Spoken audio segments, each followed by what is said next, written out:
This one's rather concerning. Denver, Colorado, spring 2024. Michael Torres sat in his car holding a folded rejection letter, the third in 3 years. No explanation, no appeal, just one line. At this time, you have not been selected to continue. Michael had served 8 years in the U.S. Army with 3 Army Commendation Medals, 2 Army Achievement Medals, a Good Conduct Medal. He had references from multiple officers that would highly recommend him, but here, in the city he grew up in, he wanted to serve next. None of that seemed to matter.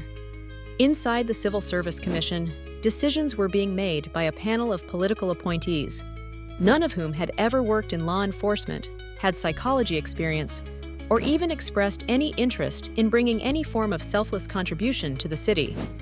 Only one had a brief military experience, an Air Force administrative background, honorable but unremarkable, and unrelated to law enforcement or public safety evaluation. The rest had no experience in hiring, no background in police operations, and no business deciding who should patrol Denver's streets. And still, they chose who wore the badge. Michael had heard stories. Everyone had.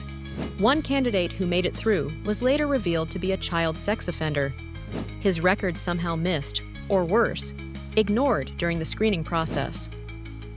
Another suffered from serious, recurring neurological issues that raised grave concerns during his psychological assessment, but was allowed to proceed for the sake of diversity numbers. Another failed the physical agility test and was still processed forward.